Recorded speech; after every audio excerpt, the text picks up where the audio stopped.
Hello, everybody. My name is Ryan Kors with the ECC IT department. I'm here to kick off the meeting today talking about Cybersecurity Maturity Model Certification, or CMMC. First thing I want to let everybody know is this meeting is going to be recorded, so we can go back and look at it in the future. If you have any problems with the recording, please hang up now. But with that, I would like to say thank you to our presenters and the subject matter experts, CISARC, today. We've been, as an organization, the ECC has been working with CISARC for just a little over a year now. We've got a very good working relationship. They're helping us get our CMMC certification, and we know it's going to be something that reaches out and touches several of our subcontractors and suppliers to the government. So we want to give them the opportunity to pass on some of the information to everybody else and help us get us all going down the right path. With that, Bernard, I'm going to leave it up to you. Thank you. Thank you very much, Ryan, for the introduction. And I also want to introduce Matt Brennan, our Vice President for Development. And yes, I don't know if everybody can see the slideshow that we have for everybody. And we want to get started.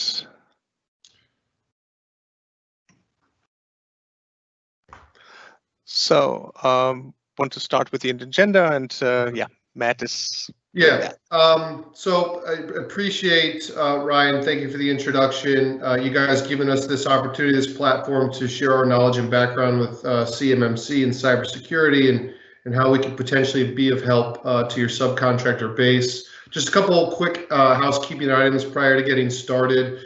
As Ryan mentioned, we are recording today's webinar. And then additionally, if you would all look to somewhere on your screen, there's a Q&A chat box that you can click on. It will expand and allow you to type and submit questions. And we will be getting to your questions either during or at the end of this presentation. So feel free to let the questions pour in. Just a quick background on CISARC. We're an IT managed service provider that also does cybersecurity. And we work with a lot of companies that are a part of the defense industrial base. And so out of necessity, we've built a practice around compliance with NIST, DFARS, and now CMMC. And so we'll be talking about that mostly today. So we'll as we kind of jump right into it here, let's kind of talk about why are we here today, and why is CMMC around. And so for those of you who don't know, CMMC stands for Cybersecurity Maturity Model Certification. It will be comprised of 5 different levels of cybersecurity maturity, one being basic cybersecurity hygiene, all the way up to 5 being considered advanced and progressive cybersecurity. And the intent of the CMMC program is to incorporate it into the Defense Federal Acquisition Regulation Supplement, the DFARS regulation, which was passed in December of 2017 for the protection of what the government has deemed circulated, unclassified, or CUI information. And so why is CMMC being created? Especially, they've already got DFARS around. Why do you need CMMC? And the Department of Defense basically wanted to use CMMC as a more stringent lever or mechanism for enforcement of cybersecurity across its defense industrial base. And so whereas the DFARS clause was really enforced as a flow down from primes down to the subs, the CMMC will be a certification or an audit process where a contractor will need to achieve a certain level of certification, and we'll be going for that on a pass-fail basis. So it is just kind of showing how serious the Department of Defense is becoming with cybersecurity. Bernard, if you want to go to the next slide, please. And if you look at the 3 basic pillars historically of what has been part of the defense acquisition, cost, performance, and schedule, this illustration shows here that security is basically a prerequisite to all of these things to have the ability to play in this arena. The Department of Defense really wants to make cybersecurity its most stringent prerequisite for doing business with them. And so that this illustration here really just shows how serious they are. If you want to jump to the next slide, Bernard. Yeah. And God, we will use so many acronyms and so many abbreviations. It's not going to be funny, and we will try to explain them as we go along, but we will fail. I mean, everybody of you guys might work with the military, with the DoD, and you're used to that. There will be some new ones, some old, well-known ones, but we want to make sure that everybody understands what we're talking about. And so raise questions, and we will have like a frequently asked questions at the end as well. And you will get this presentation as well. And we have links inside the presentation so you can see this. So the very first part is this whole cybersecurity maturity certification is really about protecting data and protecting knowledge and protecting everything that builds up the DoD from the ground up.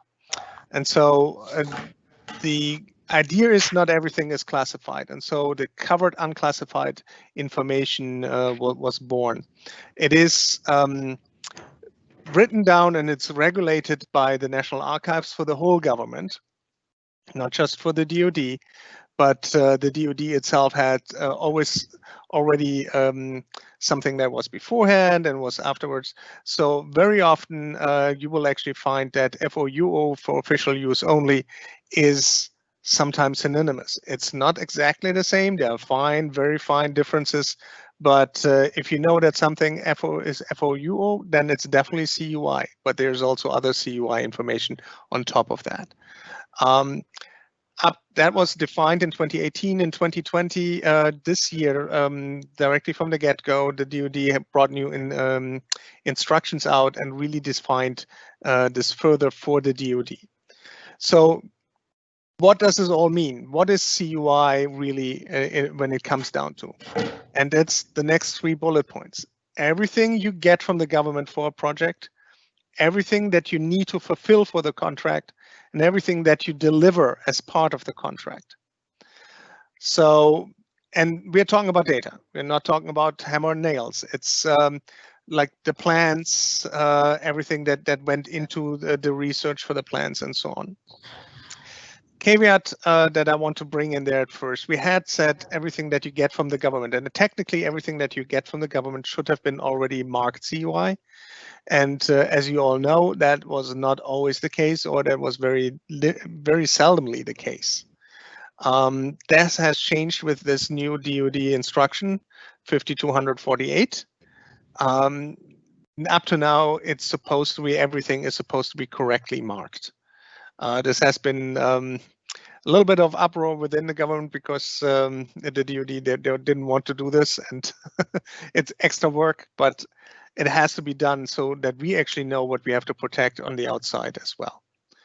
So we need to understand what is CUI, so we need to know and understand what needs to be protected from the program contract perspective, and we have to understand where's the flow, who's touching this data, where is it coming from, where is it stored, and CUI is not just data coming in from on the computer, on the IT part. It can be also physical data.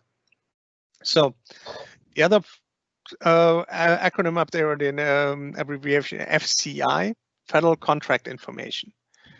You will find this now too, because there will be this will be defining for what level of certification you will need to do. And we're coming through this down the road, but I just want to have it defined right in the beginning. And the text here, Federal Contract Information, means information. That's the original text out of the FAR. And there is very important, the last little or.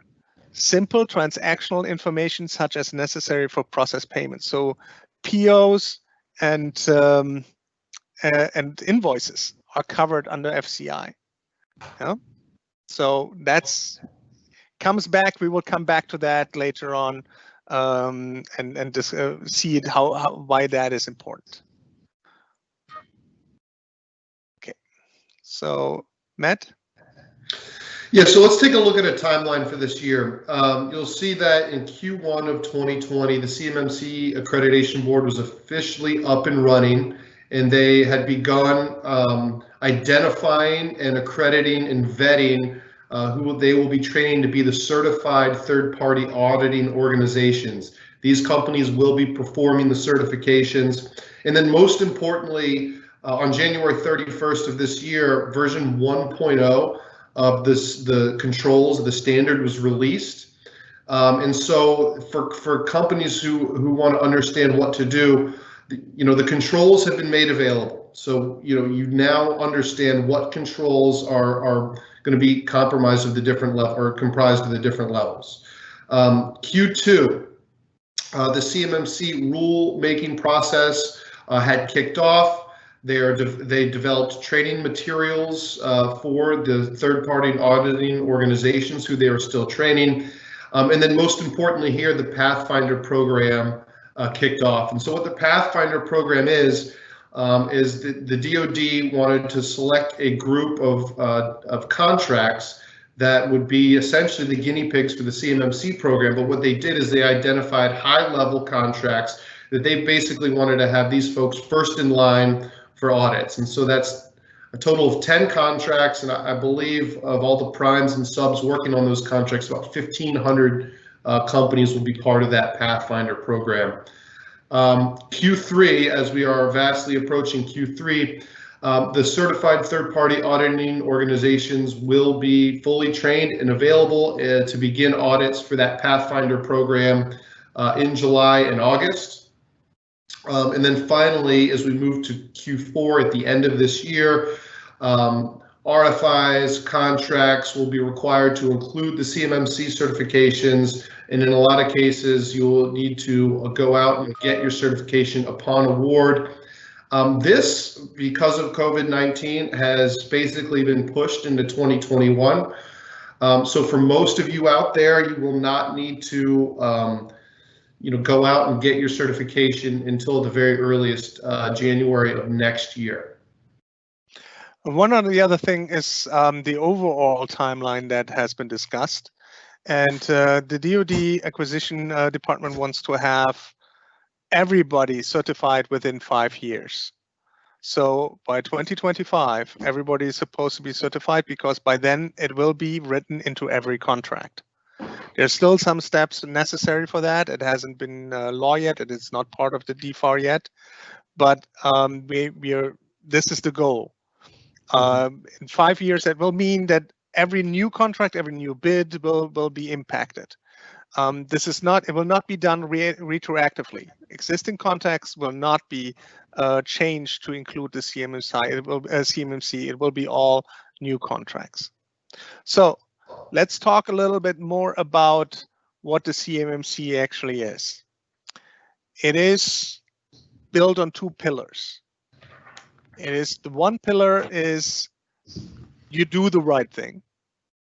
And the other pillar is you understand and you manage the right thing and you test against it. On the very first level, basic cyber hygiene, that's not something that is very arduous. Everybody of you should have a firewall. Everybody should have antivirus software. Everybody should patch their devices. And that's with a lot of language and should use passwords. That's pretty much, it comes down to that's what it is. There's 17 of those that are very specific, but that's what it is. And level 1 on the control side, on the process side, is that you just do it. You do it ad hoc. Nobody is controlling about it. You're just doing the right thing. But the higher you want to go on the level, the more you have to also manage against it. And that's why you will always see those 2 elements. It's not good enough that you have it implemented, but you also have to have the policies and SOPs that it always will be good implemented. And the higher it goes, the more oversight it will need. But the level 3, which will be the most important for most of you, is that it's A, managed, and B, correctly staffed. Yeah, this is the resources need to be there to do it. You need to have the right tools. You have to need to have the right people. You need to be ready to go.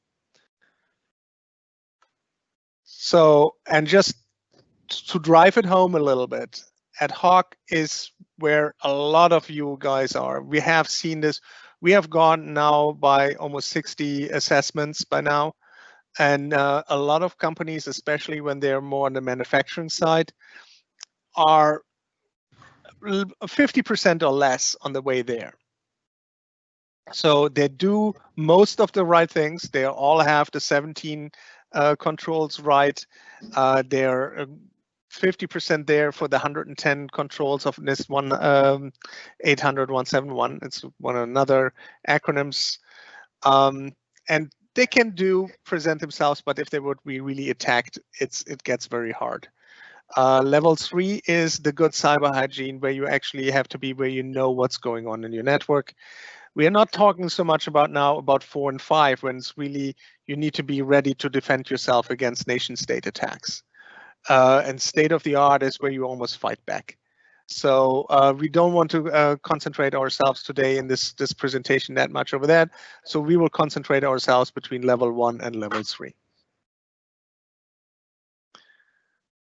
So let's go and a little bit more. To that, the CMMC Accreditation Board, announced earlier this year that about 90% of contracts will require level 3 for CMMC certification. And yes, they have said that, and but there are many different ways. You will hear it in a lot of different ways. They said the 90%, but then they also said maybe we will change the downflow roles. So just because the first contract is in level 3, not every subcontractor needs to be at level 3. This will be that's still going on. This is still in progress, how this whole thing comes along. So just very short, I've started with a description of level 1, very basic. Then there's level 2. Don't get hung up on level 2. The DoD, especially the CISO for the acquisition departments, as Katie Arrington has said, she will be very much surprised if there will be ever a contract on level 2. So level 2 is just to make level 3 a little bit easier, because there's a stepping stone. Get your acts together, get everything halfway implemented, have like a goal to achieve before you come to level 3. Level 3 is to good deal, something that most of you should already have since December 31st, 2017. Being compliant with the 110 controls of NIST 800-171. That is more about, you don't just need to have passwords, but you have to have multi-factor authentication. You need to have something that monitors your network. You need to have more stringent ways to get in there. It's still not complete. It's still not outrageous. It's still good, very good cyber hygiene that you should put in there. But it is also a little bit more than most people have done, because we were all comfortable for the last 10 years about, oh, I have a firewall, I have my antivirus, I'm good. So a short look at level 4 and level 5. So from the 130 controls, we're now talking about, we're talking more additionally, so 30 plus 13 extra controls, so 26. So we're already talking 156 controls. That is when you have to have a 24/7 security operations center that is monitoring your network. That is the biggest one, the biggest add-on in there. Sorry, light in my office just went out. Didn't move enough here. Happens in this COVID time way too often. Level 5 is then when you really have a progressive and almost aggressive cybersecurity program. Okay, give me 1 second. And it was light. So, okay, what level is right for you? There's some discussions, but in the end, if you want to have a contract with the government, you will have to have level 1, period. Level 1 will cover that you have and if it's really just if you're selling something, if you're almost just a vendor, if you will need to have level 1, which is in the end that what the FAR rule, the Federal Acquisition Rules, had always required from you guys. So there's nothing new. Now you just need to prove it. Shouldn't be too hard, and as the DoD says, this is actually should be a zero-sum game. That's basic cybersecurity, really basic one that you have, just so you don't get hacked and don't fall for easy stuff like a crypto locker. So anybody who has CUI will be level 3. And yes, they said this will be the largest segment. There are discussions about this, how many, if there will be more level 1 and level 3. But level 3 is the one where you have your own intellectual property at stake. And I really want to make this clear: is DoD, the CUI is very much also your intellectual property that you want to protect, something that you want to that belongs to you. And that makes a difference. That's your value that you provide to someone. So there should be not just a way that you think about it. Oh, the government tells me I have to protect it. You should have your own interest to protect your intellectual property. So it goes into different ways, and I don't want to read all the slides. You will get the slides, so you can go into those. But I just want to get you that you have the basic understanding and the gist behind it. So, and again, level 4 and 5 will be high value assets and programs, critical assets and programs. If you get that, it will be worth it that you protect even more of the data.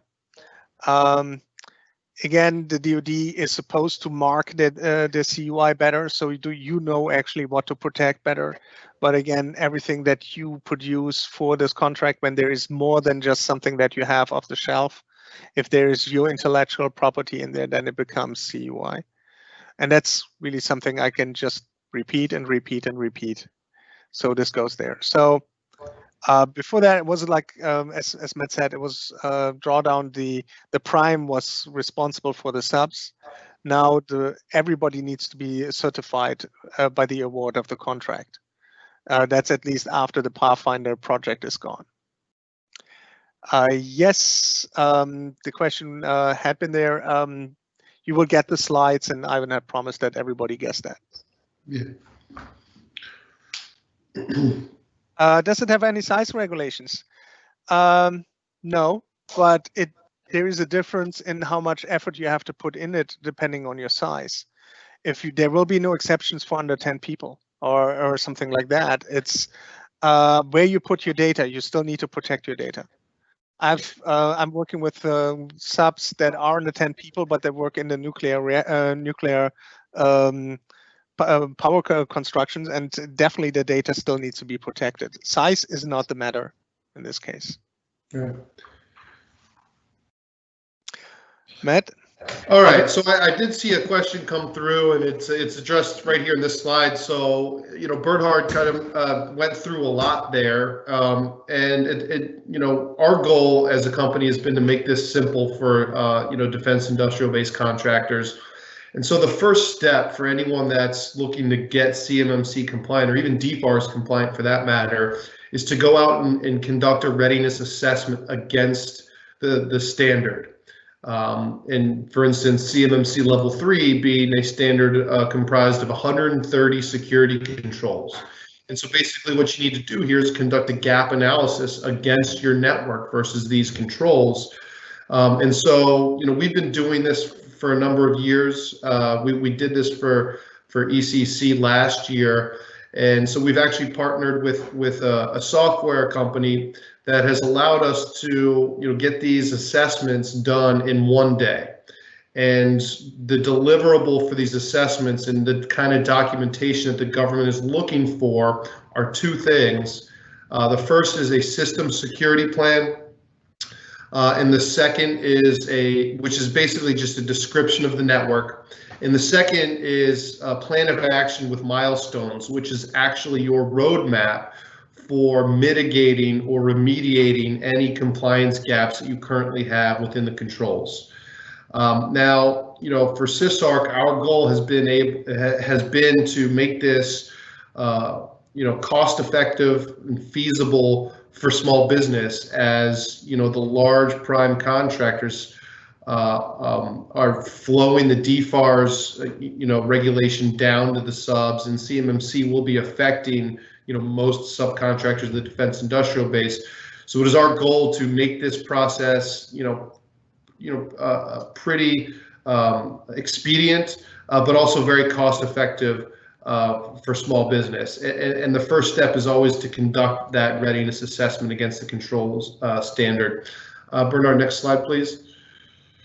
Now, step 2 is taking that document, that plan of action with milestones, is another acronym, is a POAM, and then putting effort levels and priorities on some of those controls that are not fulfilled and implementing them as such.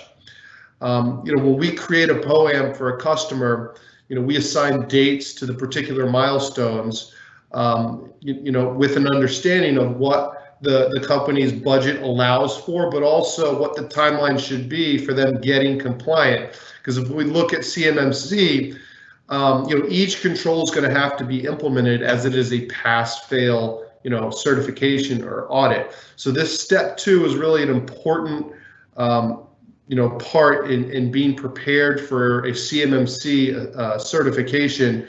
Those items in the POAM will need to be fully remediated. And those can include things like developing policies for the 17 control domains in the level 3 framework. Implementing multi-factor authentication across the entire network. Having the ability to monitor and respond to malware. And then, providing training materials and cybersecurity awareness training for your entire staff. These are really the key pillars in that most companies face, as things that they need to implement to, remediate any compliance gaps that they have. And then the final step is to, when they are made available, contact a certified third-party auditing organization and set up your audit. And when you do that, most likely to be upon award of a new contract. At that point in time, you will need to be ready. All those controls will need to be implemented in order to pass that certification. So really just a 3-step process. And we're currently in the throes of helping ECC throughout this process. So I'll look for some questions that come in on that. I don't know, Bernard, if you have anything that you want to add, but we've basically broken it down into three steps there to get to where you need to be. And over the years, speaking with a number of defense industrial-based contractors, there have been lots of folks who want to get way out ahead of this for competitive advantage reasons. They see that if they are, competing on a potential contract with another company, if they've got the controls fully implemented, if they are already fully compliant, then that's certainly competitive advantage. Now, as far as some of the challenges, in becoming compliant, to us, the process is not complicated. We have a process, as you just saw, for helping companies get to compliance. But a lot of people have, had a hard time basically creating the plan of action with milestones and trying to figure out, well, what's my starting point? And so hopefully we've provided some information on these past few slides on to give you guys a little bit of calm in that, we just know that the first step is to go get an assessment, and that's really what you do first. Yeah. And what we have also learned, yes, the language was okay. The government, of course, had to create a language that had no impact and was not saying, oh, you use that product over something else. They're not allowed to do this. So the language has been very, very distant from reality. When they ask, do you have passwords and do you control them by security groups? Essentially, what they wanted to know, do you use something like Microsoft Active Directory? Once you understand that, the question becomes easy. And sometimes it's just about translating those questions to something that makes sense to everybody. But yes, there it is, very, very much there. Once someone gets you to hold your hand, there's no reason to procrastinate anymore, because there are partners out there who want to help you.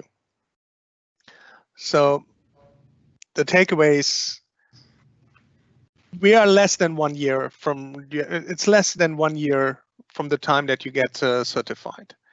The normal certification process to get ready for the certification is for us 6 months is a minimum.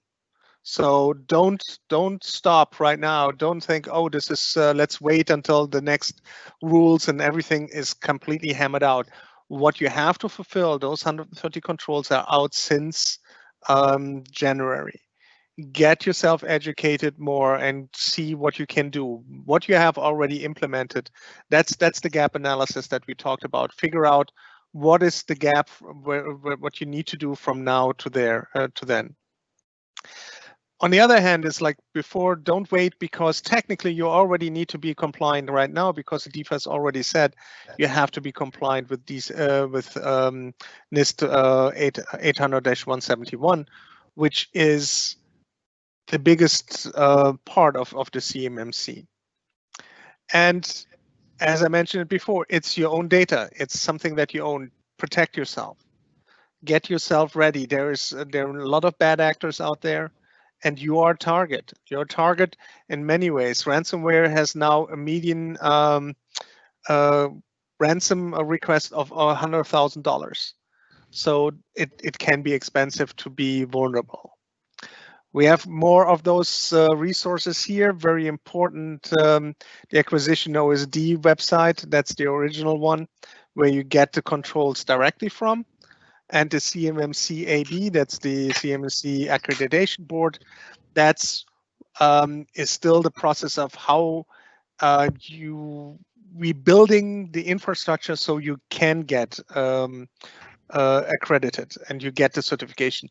This is right now not yet the right forum. If you want to get an audit, it's not has not happened yet. Mm-hmm. Yep. Thank you, Bernard. I'm seeing a couple questions here, and we'll try to handle them in order. I guess we'll start with Brandon S. had a question. Do contractors or subs need to engage an external company to certify, audit, or can they self-certify? Yes and no. So in order to get the certification, if you are told to work on this particular contract, you need to receive a level 3 certification. You will need to get that certification from a certified third-party auditing organization. Now, you can certainly implement the controls and prepare yourself for that certification on your own. For example, NIST 800-171 was written as a self-assessment. So you can go through the controls if you have the expertise and the knowledge of the controls and the knowledge of the network. You can certainly do that. You know, CISARC, we are not a third-party auditing organization. We are a service provider. We do IT support and cybersecurity work. Part of that is to prepare our customers for these audits, and so it's basically a conflict of interest if we were to also do the certification. So our role will be to provide readiness assessments, provide the system security plans and the POAMs, and being able to provide the services and remediation necessary to fulfill all of the controls. Yeah. To prepare you for the eventual certification. I have also one comment to the self-certification. The DoD tried, and they didn't get a good response. Most contractors were supposed to be compliant already for 3 years. They have done a lot of controls and checkpoints in between, and they found out that maybe 10% have been compliant. So that's why they got CMMC on the way, because they learned self-certification doesn't work, and they have tried for 3 years. It didn't work, and that's why they brought in auditors that you have to face and prove that you have done your work, and then you get a certification. That certification will be good for 3 years.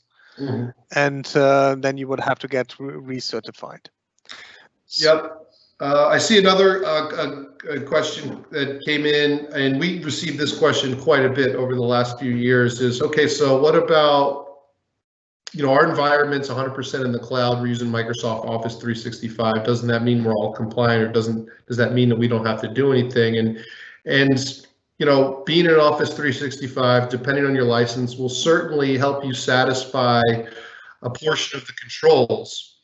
However, it's not going to get you to complete and full compliance, nor is it going to provide you the type of documentation that you need to provide as evidence to an auditor or certifier. Bernard, do you want to expand on that a little bit? I'm sorry, I was reading the next question. I apologize. So just when people say, all right, well, we're in Office 365 in Azure, we're either in GCC. Okay. Yes, cloud-based. That's a really big question where we really still waiting for a little bit more clearance. So at one point in time, the regulation was, if the cloud provider is giving you certain functionalities, they need to be having the same controls as if they were FedRAMP compliant. They weren't asked to be FedRAMP compliant. They didn't, the cloud providers didn't have to go through a certification process. They just needed to be similar like that, and they needed to be able to provide forensic analysis and support if a breach happened for this. So 4 years ago, Microsoft said, oh yeah, Office 365 is the solution, put everything into our Office 365 and you're good. Then they realized that they could make extra money with it, and the GCC High was created. Microsoft had them already before. That's the government cloud. It got open for more and more clients. At first, you had to be a contractor over 500 users. Then it's very hard to get in there, but that's the only place where they promise, oh, we can do everything for you, and we can make sure that there are only Americans handling your data, and you will have all the support when it comes to forensics. So having said that, it depends on where all your data is. So you have email that needs to be protected, and you should have an encryption, some encryption there, and Office 365 encryption would be the minimum.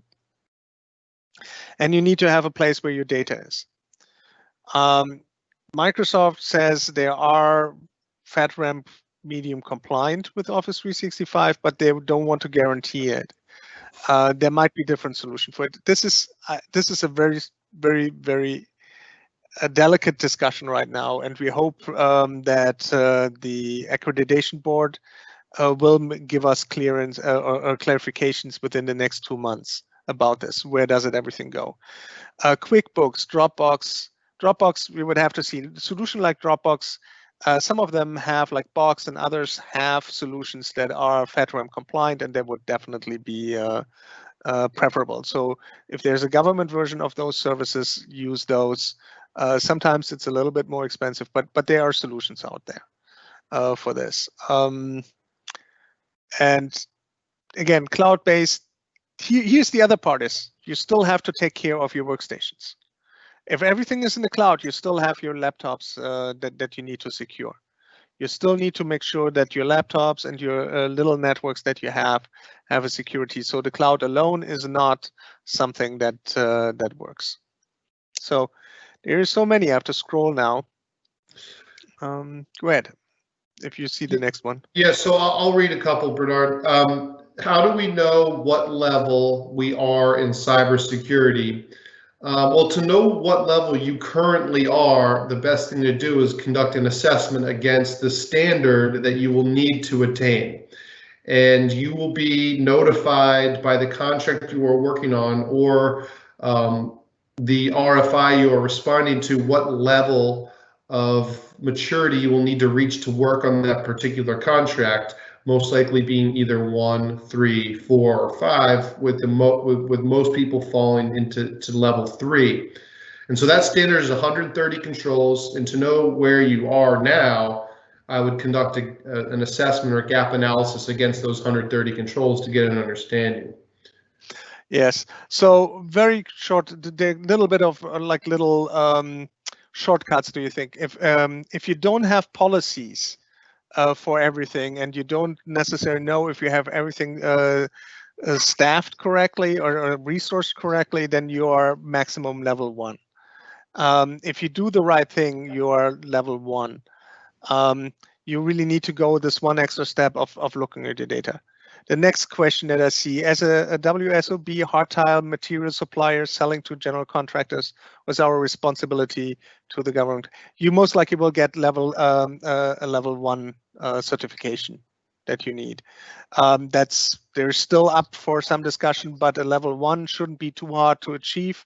The government itself, and Katie Arrington always says that's a zero-sum thing. You already have your security in place. It doesn't ask you to have policies or anything. You will be level 1 most likely, and that should be something that shouldn't be too hard to get. And you still will need a certification for this. Multiple branches with multiple networks. Could you require multiple certs? That depends. It really depends. What do you have data? Where do you have the data, and do we have different kind of standards for those networks? That's will be an interesting thing. I've seen really big companies that make only certain areas that need to be compliant, and will take them off and segment them off, and then see that they secure them stronger than the rest, and then certify just this area. You can also certify your whole network if you want to have everything. We have up to a certain size. We recommend that you should certify your whole network and not just separates out. But that really that's a business decision, and that's a business discussion that you should have with someone who can guide you through this. For us, it's even if it sounds like us, we're really just hardcore on those controls. It has to be all business make business sense. And there's a lot of ways how you can achieve some of those controls in a way that it makes sense to your business. And you should definitely look for someone who can help you with that, to look also from the business side on it. Oh, good question. Expected cost and getting certified. I can answer, there's no numbers out there yet. The certification should be an allowable cost. How much does it cost you to pass? Good question. So under 20, we have certain numbers, but everybody is different. Everybody is different, and it depends on everybody. What is the gap to become compliant? It could be 20,000 a year. It could be less. It can be more, depending on the size. Any number that I say will not be correct. I mean, I'm like a broken clock. I will be a little bit right twice a day, but not very much.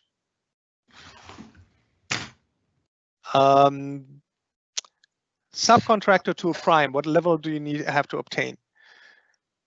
This should be part of the contract later on. The contract will tell you what level someone has to be, and if you as a subcontractor, as a teaming partner within the contract, it should tell you that.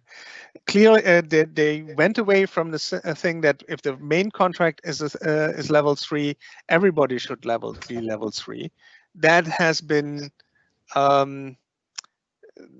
discussed, and they really want to make that tiered accordingly. But this should be part of the contract. Here's one, Bernard. I think it's pretty important. If we have a third-party IT company that handles our files, do they have to be certified? Not CMMC certified. You should make this. You should look. It will be one of your requirements that you actually check what are their security credentials. This shouldn't be a CMMC, but if their financials, do they have a SOC audit? Do they have any kind of proof that they're doing the right things with your data? And then you can see that can you trust them or not. It's also about risk. The easiest way, if they can say, yeah, we have FedRAMP compliant, then it's very easy. The complicated one is check what security they offer, and then have a discussion with them.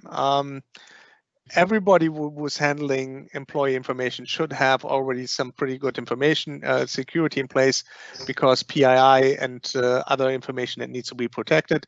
But you want to make sure that you actually go back after them and see what they are, and maybe make different decisions. Products that tie into DoD network certified CMMC. Okay, I hope I understand it correctly. A product that ties into the DoD network, you already need to have an ATO for that, if I'm not mistaken. So you already go to 53. 53 is 3 times as more complicated as CMMC. So you would have that certification. Products are not supposed to be part of the first phase of CMMC. So I would guess no. The products, you have to be compliant with everything else that the DoD asks you, but it's not necessarily the CMMC. If they have a third-party IT company that handles your files, yes, ideally, IT companies should also be certified. Yes, we are going through this process as well as soon as the certification is available. Let me reiterate that if we haven't made that clear enough, you can't get certified yet, because there are no auditors yet. There is no 3 CPOs really confirmed and accredited yet. This is still coming, and this is still in the process. But yes, IT companies, MSP companies should be should also get certified, because they have access to your data, and they are a very strict, strong backdoor into your system. I definitely would ask for that. Is there a published list of third-party assessment organizations? No, there will be, but there will be. No third-party organization is allowed to tell right now that they are certified or they're for that. Anybody is still aspiring. It hasn't been done yet. And the best resource for information, up-to-date information on that, is cmmcab.org.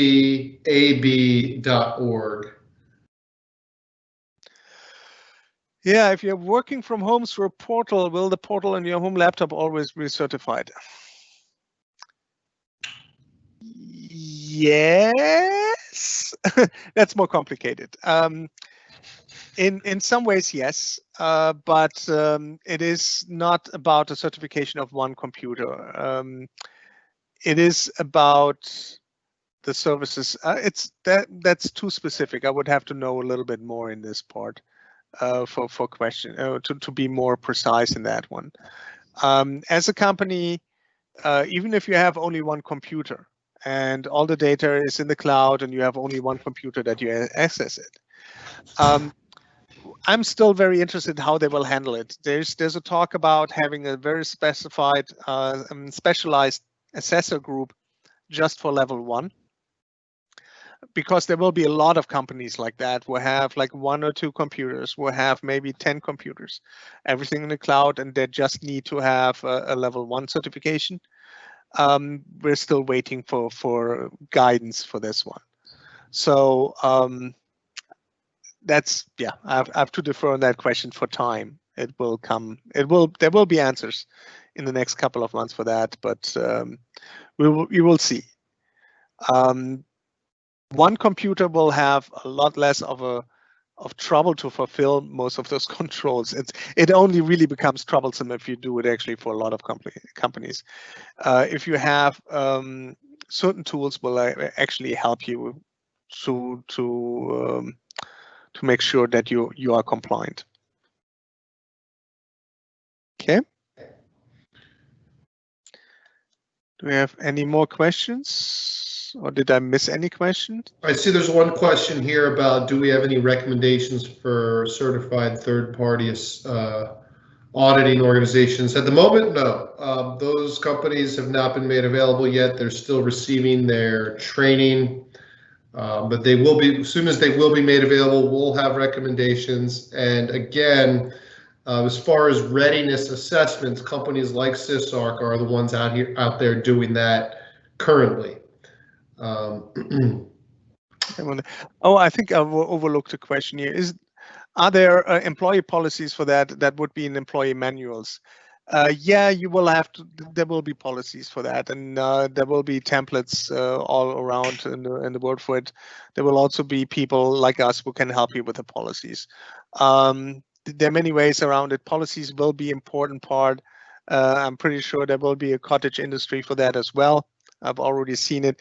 Like, I don't know if anybody of you guys works with ExoStar, which combines the work of some of the 5 biggest contractors like Lockheed Martin, Northrop Grumman, and others. They have they're creating tools for policies. Good templates should be fine. It's like you can write them essentially. What do you do? It's like if you can go from an SOP that describes what you do to, and that's how it should be, pretty easily.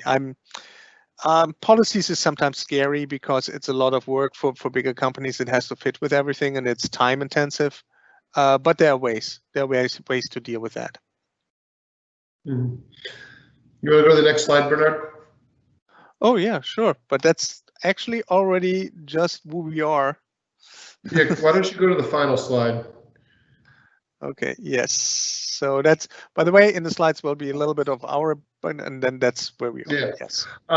Okay, so for any questions that may come up after today's presentation, you'll see that Bernard and I have our contact information, our email addresses on this page here. We'll also be sending out the slides for everyone to have access to. So feel free to specifically shoot me an email if you have any interest in seeing what it would be like to go and get a readiness assessment done, or if you have any additional questions that result from today's presentation. Okay, I found another question that was interesting. And that's a big one. I'm sorry to come back, and there's like, we still have like a few minutes time, and I just want to see that we get as many questions answered as possible. Could you touch on how this might affect our employees who are using cell phones, tablets on site during government projects for email and project management documentation? BYOD is a big thing. So at first, are those cell phone tablets owned by the contractor, by the company, or are they owned privately? So that's 2 different things. If they're by the company, you should have a tool. There are tools that come with Office 365.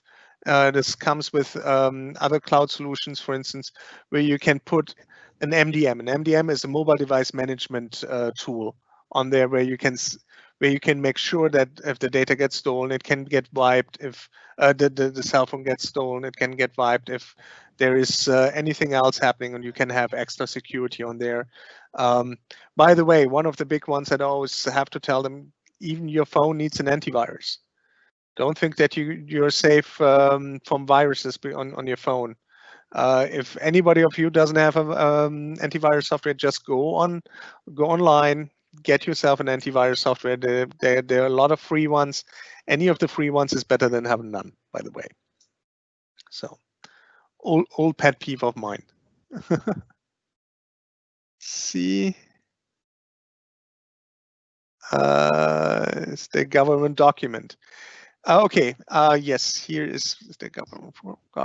So, at the moment, the government document, and it will be, still is the DFARS. The DFARS rules still ask for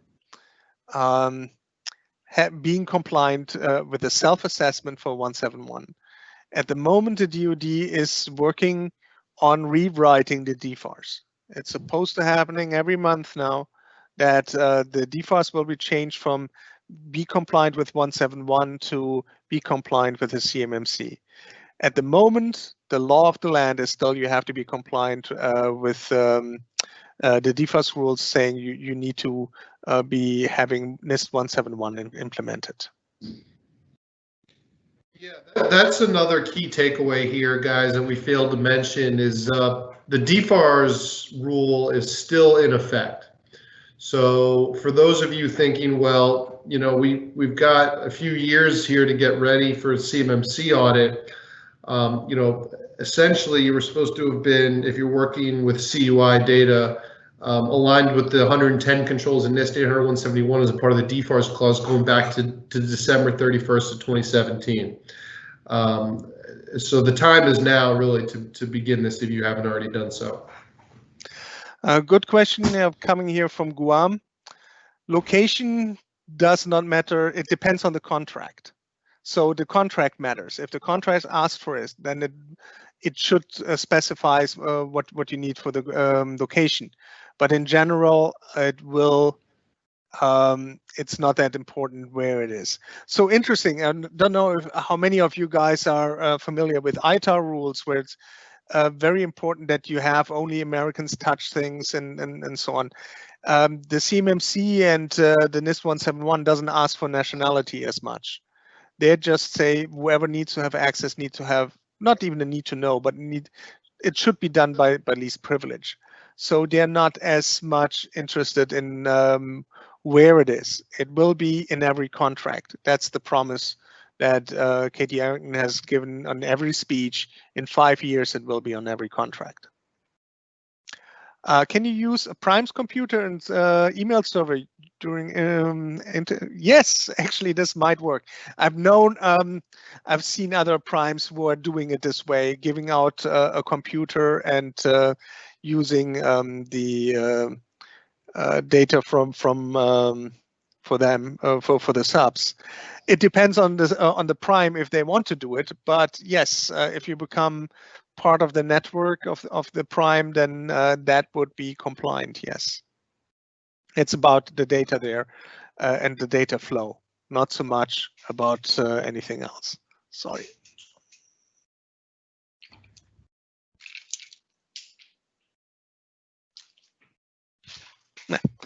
Light has gone out for good. Anything else? I mean, we're coming close to the end. We have 5 more minutes or 4 more minutes. Anything else? Yeah, we have our contact information out there. So if you have any further questions to us, we're happy to help and happy to give further informations out there. Yep. All right, Bernard, Matt, I see the questions are dropping off. We're down to the last 2 minutes. So before we drop off, I definitely want to thank you guys for all of the time you put in today to help educate, us and a lot of our subcontractors out there and people that we want to work with so we can make sure we're heading in the right direction. Thank you very much Absolutely. for the invitation. Happy to help. Thanks for the opportunity to speak to everyone. Yeah. Okay. I believe with that, it's time to say goodbye. All Thank right. you so Thanks, much. everyone. Thanks, Thank Ryan. you, everybody. All right. Thank you, everybody. Bye.